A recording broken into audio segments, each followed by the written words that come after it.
오늘 본문은 베델에 사는 한 늙은 예언자가 유다에서 온 하나님의 사람을 속여서 죽게 하는 그런 사건을 기록하고 있습니다.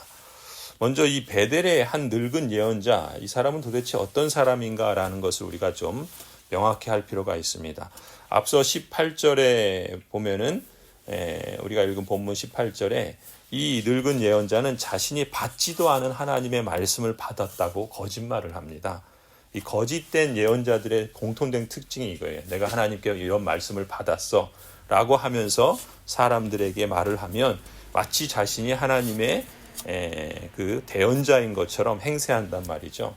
그러니까 그런 일은 목회자라는 이름을 가진 사람들에게도 나타나고 또 특히 이단과 같은 그런 사람들에게서도 두드러지게 나타나죠. 또 하나는 지금 이 늙은 예언자는 자신의 아들들에게 이 여로보암이 세운 그 절기 행사에 참여하도록 합니다. 그것은 뭡니까? 여로보암이 지금 레위 사람이 아닌 사람들을 레위인으로 세우고 제사장으로 세웠던 일도 우리가 알 수 있죠. 그리고 그 단과 베델의 우상 금송아지를 세워서 거기서 제사를 합니다. 근데 그러한 행사에 참여하고 있는 것을 보면은 이 사람의 정체가 어떤 사람인가를 알 수 있죠. 또 역대하 11장에 보면은 이 여로보암이 왕이 되자 이 북이스라엘 지역에 있던, 그래서 여호와의 뜻을 찾기로 마음을 굳힌 예언자들은 대거 다 유다 예루살렘으로 갑니다. 그런데 이 늙은 예언자는 여전히 베델에 남아 있었던 것이죠. 그걸 보면은 이 늙은 예언자는 정말 하나님의 예언자나 하나님이 보낸 사람이 아니라 가짜 예언자고 또 예언자 행세를 하는 거짓된 사람인 것을 우리가 쉽게 파악할 수가 있습니다. 그런데 지금 이제 이 여로보암 왕을 쫓고 그 왕을 비호하는 그런 일을 하고 있는 사람이라는 걸 알 수 있죠. 그런데 이제 이 늙은 예언자가 그 아들들을 시켜서 그 여로보암 그에게서 일어났던 그 사건들을 낱낱이 소상히 알아보고 또 그것을 고하게 합니다.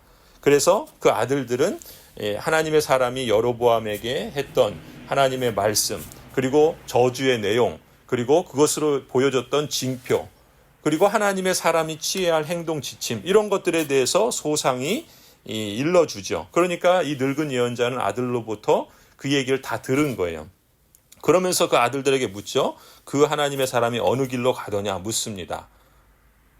그러니까 이 예언자는 뭔가 나름대로 어떤 생각을 품고 무슨 행동을 하려고 지금 이렇게 필요한 정보를 알아내고 결국 우리가 이제 본문에서 보는 것처럼 어떤 식으로든 이 하나님의 사람을 꺾어버리려고 하는 그런 방법들을 찾아냅니다. 그래서 어떻게 하냐면 나귀를 타고 이제 쫓아가죠.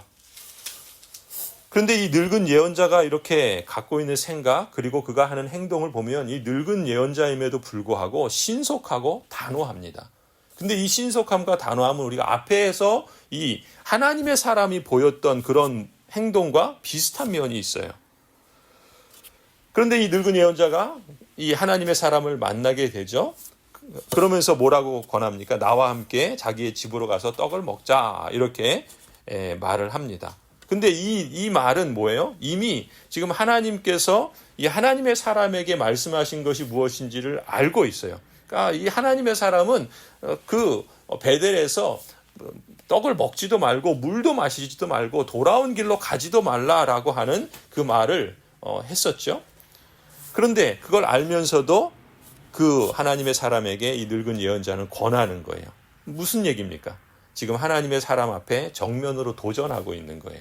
그 사람을 어떻게 쓰든지 꺾어버리려고 알면서도 위배되는 그러한 이야기를 하고 있는 것이죠. 그런데 하나님의 사람은 그런 말을 들으면 어떻게 하겠습니까? 당연히 거절하겠죠. 하나님의 말씀을 따라서. 그런데 이 늙은 예언자도 그걸 예상을 했을 겁니다. 여로보암 왕에게 거절했던 것처럼 자신에게도 거절할 거라는 걸. 근데 이 늙은 예언자는 거기서 그치지 않아요. 다음 단계에 회유책을 준비합니다. 뭐라고 준비합니까? 자신도 하나님의 말씀을 받은 사람이다. 이런 식으로 말해요. 근데 오늘 성경은 뭐라고 기록합니까? 그게 거짓말이었다라고 말해요. 하나님의 말씀을 받지도 않았고 하나님께서 말씀하시지도 않았는데 자신이 마치 하나님께 받은 것처럼 그렇게 거짓말을 했던 것이죠. 그런데 그 말에 대해서 어떻게 합니까? 그 말을 들은 이 하나님의 사람이 경계심을 늦추게 돼요. 왜 그랬을까요? 아, 이 사람도 나와 같은 하나님의 말씀을 받은 사람이구나 라고 그렇게 여긴 것 같습니다. 근데 사실 좀 그건 의외의 모습이죠. 앞서 여로보암에게 보였던 그 신속함과 단호함을 볼 때 여로보암이 같이 먹고 마시자라고 했을 때 거절하고 떠나지 않았습니까? 그런데 지금 14절에 보면은 이 하나님의 사람이 상수리 나무 아래에서 앉아 쉬고 있단 말이죠. 또 16절에 보면은 이곳에서라는 표현을 써요. 그럼 무슨 얘기예요? 아직도 베델의 경내를 벗어나지 않고 그 안에서 쉬고 있었다는 얘기예요. 그러니까 여로보암 왕 앞에서 보였던 이 단호함과 신속함은 이 하나님의 사람에게서 보이지 않아요. 어딘가 부주의하고 방심한 그런 인상을 줍니다. 그래서 이 성경의 그 신학자들은 이 말씀을 보면서 아, 하나님의 사람이 지금 실수하고 잘못한 점이 바로 여기에 있었구나. 이 장면에서부터 잘못이 시작되었다라는 것을 말하고 있어요. 그런데 사단은 끊임없이 이런 식으로 유혹을 해오죠. 아담과 하와에게 유혹한 것처럼. 마치 그를 위하는 것처럼 그것을 먹으면 죽지 않아. 너희가 하나님처럼 될 거야. 마치 사단은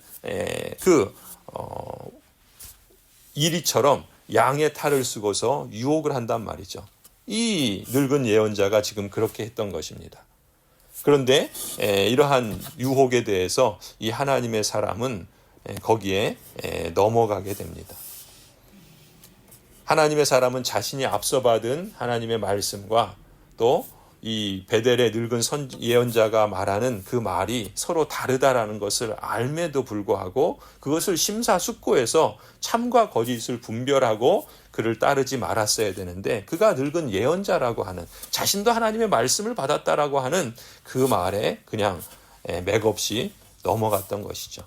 오늘날도 수많은 거짓 예언자들이 있습니다. 자신이 하나님께 말씀을 받았다. 기도 중에 하나님께서 이렇게 말씀해 주셨다라고 하는 것이 이들이 공통적으로 쓰는 수법입니다. 또 이단들도 그래요. 자신들은 성경의 이야기를 하면서 그것이 진리인 것처럼 그런 식으로 거짓을 말한단 말이죠. 19절에 보니까 결국 이렇게 해서 하나님의 사람은 안타깝게도 이 늙은 예언자와 함께 갑니다. 그리고 그의 집에 들어가서 밥도 먹고 물도 마세요.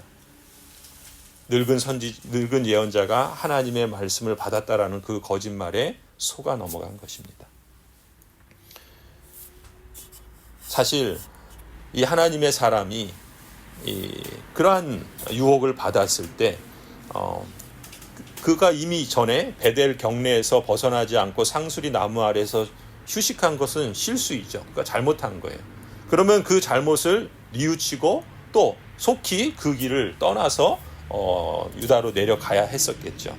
그런데 사단은 지금도 이런 식으로 천사로 위장해서 우리들을 속입니다. 말씀을 왜곡하고 말씀을 받은 것처럼 하나님께서 무슨 계시를 받은 것처럼 기도 중에 하나님께서 말씀하신 것처럼 이런 식으로 왜곡하면서 그리고 사람들에게 접근하죠. 사람들의 약점을 이용하기도 하고 또 사람들이 원하는 말을 거짓으로 들려주면서 세속적인 축복을 약속한다든지 아니면은 뭔가 자신에게 무슨 특별한 능력이 있는 것처럼 그렇게 어떤 온정적인 관계를 죄악을 눈감게 하는 그런 식으로 이용을 합니다.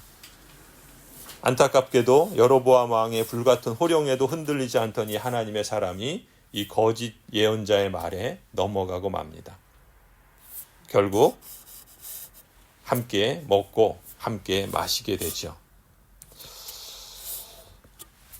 우리가 이게 오늘 본문까지예요. 그래서 내일 본문을 우리가 이제 볼 필요가 있는데 내일 본문을 보면은 이 유다에서 온 하나님의 사람이 이 베델의 늙은 예언자의 집에서 함께 먹고 마심으로 결과적으로 어떻게 됩니까? 하나님의 사람은 베델에서 떠나는 길에 사자에게 물려 뜯어 죽습니다. 이 사건은 우리에게 무엇을 말씀하고 있는가? 하나님의 말씀은 확실히 이루어진다라는 것을 보여줍니다.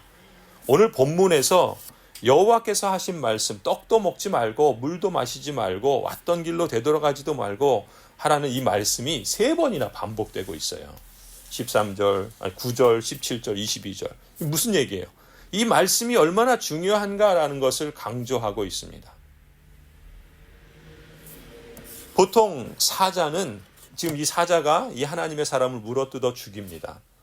근데 이 사자는 함부로 사람을 공격하는 일이 드물다 그래요.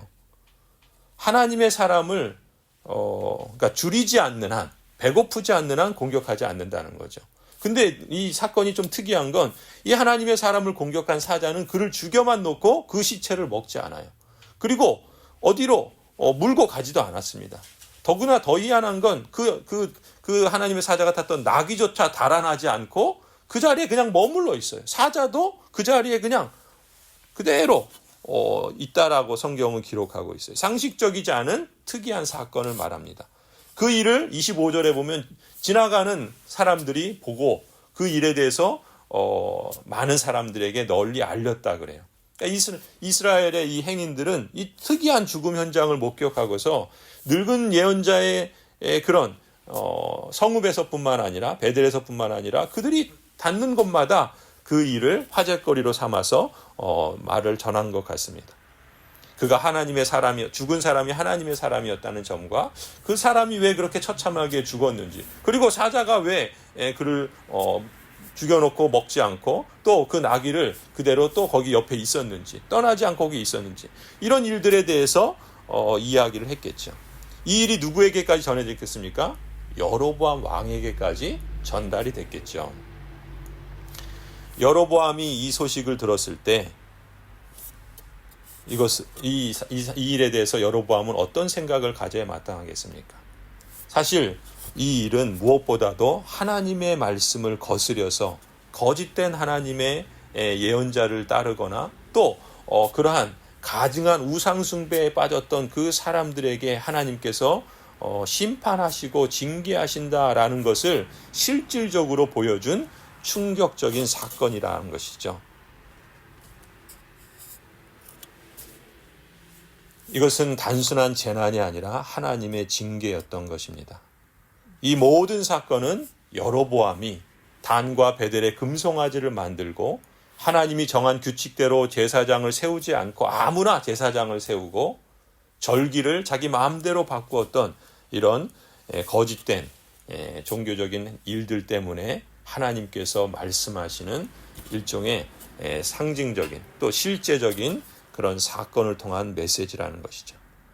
하나님의 말씀을 거역할 때 하나님의 종이라고, 하나님의 사람이라고 할지라도 하나님께서 그를 징계하신 사건을 통해서 우리는 어떤 생각을 가져야 될 것인가? 아니, 이 사건을 직접 들었던 여로보암 왕, 이 하나님의 사람으로부터 그 메시지를 들었던 여로보암 왕은 어떤 생각을 가졌겠습니까? 여로보암 왕도 이 하나님의 사람을 통해서 선포되었던 하나님의 말씀이 그대로 성취되리라는 것을 마땅히 예상할 수 있었겠죠. 하지만 안타깝게도 33절을 보세요. 이런 일이 생긴 뒤에도 여로보암은 여전히 그 악한 길에서 돌아서지 아니하고 오히려 일반 백성 가운데서 원하는 사람은 누구든지 산당의 제사장으로 임명하였다. 아무나 목사시키고 아무나 예언자시키고 아무나 제사장시키고 자기 마음대로 했던 거예요. 여로보암은 구원 얻는 신앙을 가진 사람에게서 나타나는 어떠한 회개도 어떠한 믿음의 반응도 보이지 않습니다. 그것은 스스로 하나님께 유기된 자임을 자증한 셈이라 볼 수 있겠죠. 결과적으로 어떻게 됩니까? 여로보암은 자신의 그러한 생각과 그로 인한 행동에 대한 책임을 져야 했습니다. 그래서 34절에 말씀합니다. 그런 일 때문에 여로보암 가문은 죄를 얻었으며 마침내 땅에서 흔적도 없이 사라지게 됩니다. 실제로 이러한 몇 가지 사건들을 통해서 하나님께서 말씀하신 대로 이 일은 요시야 시대에 성취가 됩니다. 우리가 열왕기하 이제 23장 가면 보게 될 텐데, 그러니까 여로보암이 왕이 된 때가 주전 한 930년 정도로 볼 수가 있어요.